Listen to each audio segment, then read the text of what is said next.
Travel பயணம்ன்ற ஒரு விஷயம் வந்து ஒரு மனுஷனோட வாழ்க்கையில ஒரு முக்கியமான ஒரு அனுபவிக்க வேண்டிய ஒரு ஃபேஸ். அதை வந்து அதை அனுபவிக்க தெரிந்தவர்கள் வந்து இருக்கவே மாட்டாங்க ஒரு இடத்துல. அதை வந்து ஒன்ஸ் நீங்க வந்து எக்ஸ்பீரியன்ஸ் பண்ணிட்டீங்கன்னா டிராவல் பண்ணிக்கிட்டே இருப்பீங்க. அதே மாதிரி ஒன்ஸ் நீங்க வந்து அவுட் ஆஃப் த கண்ட்ரி போயிட்டீங்கன்னா உங்களுக்கு வந்து அடுத்து என்ன அப்படின்னு சொல்லி ஒரே ஆர்வமா இருக்கும் அந்த பார்க்கறதுக்கு. அந்த டிராவல் வந்து நம்ம நிறைய பேர் வந்து அந்த பீஸ்ஃபுல்லா டிராவல் பண்ணுவாங்க.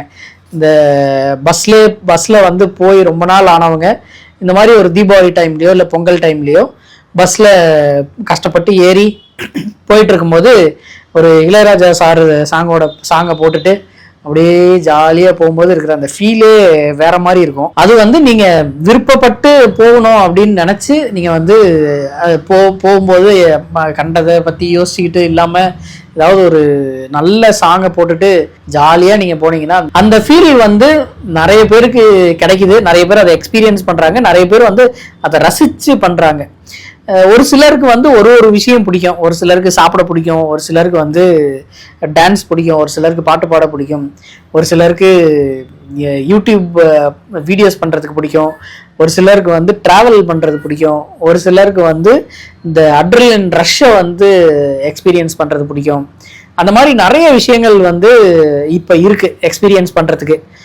இது எல்லாமே நம்ம வந்து மொபைலில் இப்போ பார்த்து தெரிஞ்சுக்கிறோம். இந்த விஷயங்கள்லாம் இருக்குது அப்படின்றத இந்த ரீல்ஸோ இல்லை இந்த ஷார்ட்ஸோ வந்த அப்புறம் இந்த யூடியூப் வீடியோஸில் நம்ம வந்து பார்த்து தெரிஞ்சுக்கிறோம் இந்த மாதிரி எல்லாம் விஷயங்கள் இருக்குது அப்படின்றது. இது ஒரு விதத்தில் நல்லது, ஒரு விதத்தில் கெட்டதும் தான். இப்போ வந்து நம்ம தீபாவளி சீசனில் இருக்கோம். தீபாவளி வந்து நம்ம தமிழ்நாட்டுக்குன்னு இல்லை, நம்ம இந்தியாவுக்கே இது வந்து ஒரு பெரிய ஃபெஸ்டிவல். இந்த ஃபெஸ்டிவலை வந்து கண்டிப்பா ஃபேமிலி கூட செலிப்ரேட் பண்ணோம் அப்படின்னு தான் எல்லாருமே நினைப்பாங்க. நான் சின்ன வயசுல இருக்கும்போது தீபாவளின்ற விஷயம்னாவே பட்டாசு தான். விட்டு யாரு 12 மணிக்கு பட்டாசு வைக்கிறா அப்படின்றத வந்து நாங்க ஒரு போட்டியா எடுத்துக்கிட்டு எங்க ஸ்ட்ரீட்ல வந்து ஒரு 15-20 பேர் இருப்போம். இந்த பசங்க எல்லாம் 12 மணிக்கு வெறி கொண்டு வந்து பட்டாசு அடிப்பாங்க.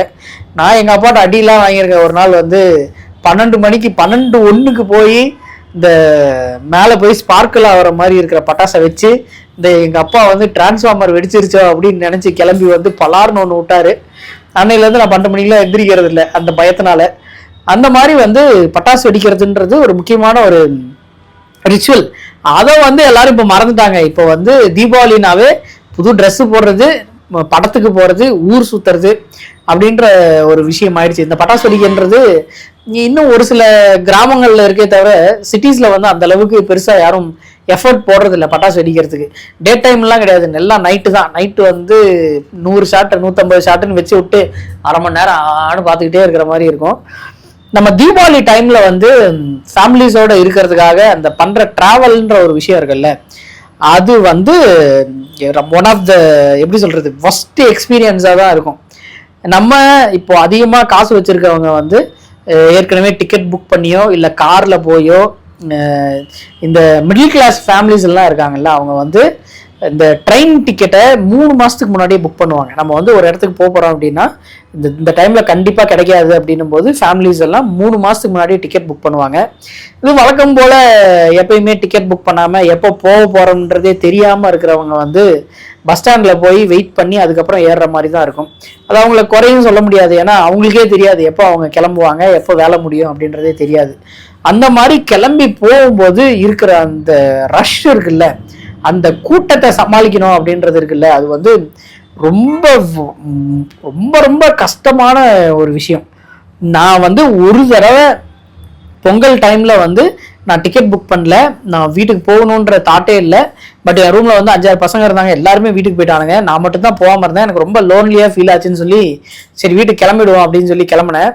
நான் கோயம்பேடுல தான் அப்போ பஸ் ஸ்டாண்ட் இருந்துச்சு, கிளம்பாக்கம்லாம் கிடையாது.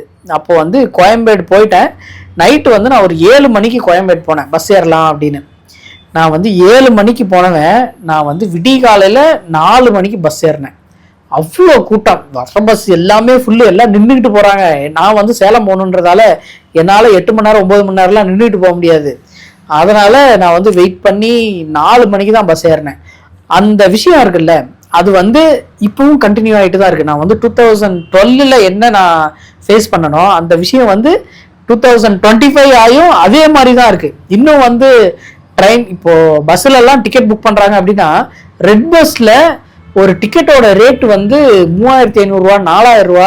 ஆர்டினரி டேஸில் 600 700 விற்கிற டிக்கெட்ஸ்லாம் இப்போ வந்து 3500 4500 அப்படின்னு சொல்லி இந்த டிமாண்டுக்கு ஏற்ற மாதிரி ஒரு காசை வந்து இன்க்ரீஸ் பண்ணி வச்சுருக்காங்க. அது வந்து ரொம்ப தவறான விஷயம். பட் இருந்தாலும் அது வந்து கண்டுக்காமல் கவர்மெண்ட் சைட்ல இருந்து யாரும் கண்டுக்காமல் அந்த மாதிரி தான் பண்ணுறாங்க அப்படின்றாங்க. அவங்களுக்கு தெரியாதா, ரெட் பஸ்ஸை ஓப்பன் பண்ணாவே அதுதான் வருது. சென்னை டு சேலம்னு டிக்கெட் போட்டால் மினிமம் டிக்கெட்டே 2500 ரூபா. இது அவங்களுக்கு தெரியாமல் இருக்குமா அப்படின்றது தெரியல. அப்புறம் நிறைய நம்பர்ஸ் எல்லாம் கொடுத்தாங்க. நீங்கள் வந்து கம்ப்ளைண்ட் பண்ணணுமா, நீங்கள் வந்து இந்த நம்பருக்கு ஃபோன் பண்ணி கம்ப்ளைண்ட் பண்ணுங்க அப்படின்னாங்க. இந்த நம்பருக்கு எடுக்கவே இல்லை அப்படின்னு சொல்லி எல்லாம் நிறைய அதுக்கு கம்ப்ளைண்ட் வந்தது. அந்த மாதிரிலாம் இருந்தது. நம்ம இந்த ட்ரெயின் டிராவல் இருக்குல்ல, அது வந்து எப்படி பண்ணுறோம் அப்படின்றத தாண்டி நம்ம கூட யார் ட்ராவல் பண்ணுறா அப்படின்றத வந்து நம்ம பார்க்க வேண்டியதாக இருக்கும். ஏன்னா நைட்டு தூங்கும்போது எல்லாரும் கொஞ்சம் சேஃப்டியை வந்து பார்க்கணும் அப்படின்னு நினைப்பாங்க. அதனாலேயே நிறைய பேர் வந்து ரிசர்வ் பண்ணி போவாங்க. இப்போ வந்து இந்த சீசன் டைமில் இந்த ரிசர்வேஷன்ற ஒரு விஷயமே இல்லாமல் போயிடுச்சு. டிக்கெட்டு புக் பண்ணவனும் அதில் தான் போகிறான், டிக்கெட் ரிசர்வ் பண்ணணும் அதில் தான் போகிறான், டிக்கெட்டு எடுக்காதவனும் அதில் தான் போகிறான், ஜென்ரல் டிக்கெட் எடுத்தவனும் அதில் தான் போகிறான். அப்புறம் எதுக்குடா இந்த ரிசர்வேஷன் அப்படின்ற மாதிரி நமக்கு வந்து ஃபீல் ஆகுது. இப்போ ரீசெண்டாக ஒரு வீடியோ வந்து ட்ரெண்ட் ஆச்சு. ஈரோட்ல இருந்து நார்த்துக்கு போகிற ஒரு ட்ரெயினில் வந்து போயிட்டு இருக்கும்போது எல்லாருமே வந்து சீட்டில் உட்காந்துக்கிறாங்க. நார்த் இண்டியன்ஸ் தான் முக்கியமாக. நார்த் இண்டியன்ஸ் வந்து டிக்கெட் எடுத்தாங்களா இல்லையான்னு தெரியல. எல்லாரும் ரிசர்வ்டு கம்பார்ட்மெண்ட்டில் ஏறி சீட்டில் உட்காந்துக்கிறாங்க. அங்கே டிக்கெட் எடுத்தவனுக்கு இடம் இல்லாமல் போகுது. அந்த மாதிரி ஒரு விஷயம் வந்து நடந்தது. அதை வீடியோவாக எடுத்து போட்டிருந்தாங்க. அதுக்கு வந்து ரயில்வே டிபார்ட்மெண்ட் நீங்கள் வந்து இந்த மாதிரி டிக்கெட் எடுக்காமல் போகிறவங்கள கூர்ந்து கண்காணிங்க, டிக்கெட் எடுக்காமல் போகிறவங்கள இல்லை ரிசர்வ்டு கம்பார்ட்மெண்ட்டில் ஏறுறவங்கள வந்து வெளியே இறக்கி விடுங்க அப்படின்னு சொல்லி ஸ்ட்ரிக்டாக இன்ஸ்ட்ரக்ஷன்ஸ் கொடுத்ததா சொல்கிறாங்க. பட் அந்த ஈரோடு ட்ரெயினில் வந்து டிடிஆர்கிட்ட கம்ப்ளைண்ட் பண்ணால் கூட அவரும் கண்டுக்காம தான் போகிறாரு. இது இப்படி தாங்க இருக்கும் அப்படின்ற மாதிரி போயிடுறாரு. அது எப்படி நம்ம எடுத்துக்கிறதுன்னு தெரியல. இதெல்லாம் சேர்ந்து நமக்கு வந்து ஒரு மன உளைச்சலை வந்து உண்டாகுது.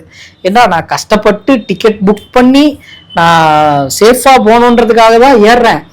ஆனால் என்னை வந்து இப்படி நசுக்கியும் என்னை உட்கார முடியாமல் உட்காந்து இப்படி கூட்டு போகிறீங்களா அப்படின்ற ஒரு மன உளைச்சல் இருக்குல்ல, அது வந்து எக்ஸ்பிளைன் பண்ண முடியாத ஒரு விஷயம். இந்த டிராவல் விஷயத்தில் வந்து நம்ம 2 விதமாக பார்ப்போம்னு சொன்னோம்ல, அதில் வந்து 2வது விதம் தான் இது. இதை வந்து எப்போ மாற்ற போகிறாங்க இல்லை எப்போ மாறும் அப்படின்றது நமக்கு தெரியல. இந்த தீபாவளி டைமில் இந்த ஃபெஸ்டிவல் டைம்ஸில் வந்து இந்த பஸ்ஸு பிடிக்கிறது அப்படின்ற விஷயமே ரொம்ப கஷ்டமான விஷயம். எப்படி காரில் ட்ராவல் பண்ணுறவங்களும் யோசிச்சு தான் பண்ணணும். ஏன்னா டிராஃபிக் வந்து அவ்வளோ இருக்கும் அந்த டோல்கேட் சைட்லலாம். அதனால் இந்த தீபாவளிக்கு இல்லை எந்த ஃபெஸ்டிவலுக்கு ட்ராவல் பண்ணுறதா இருந்தாலும் முன்னாடியே டிக்கெட் புக் பண்ணுங்கள். அப்படி உங்களால் புக் பண்ண முடியல அப்படின்னா ஃபேமிலியோடு போகிறீங்கன்னா தயவு செஞ்சு வேறு ஏதாவது ப்ரிகாஷன் எடுங்க. ஏன்னா தனியாக போகிறது பிரச்சனையே இல்லை. எங்கேயாவது ஏறி தொத்தி இல்லை எங்கேயாவது மேலே நின்றுக்கிட்டு இன்னொருத்த மேலே உட்காந்துக்கிட்டு அந்த மாதிரி போயிடலாம். பட் ஃபேமிலியாக போகிறவங்க தயவு செஞ்சு டிக்கெட் புக் பண்ணி போங்க, டிக்கெட் ரிசர்வ் பண்ணி போங்க. ஃபேமிலியோட சேஃப்டி தான் உங்களுக்கு ஃபஸ்ட்டு ப்ரையாரிட்டியாக இருக்கணும்னு நான் நினைக்கிறேன். அடுத்த வீடியோவில் சந்திப்போம். நன்றி.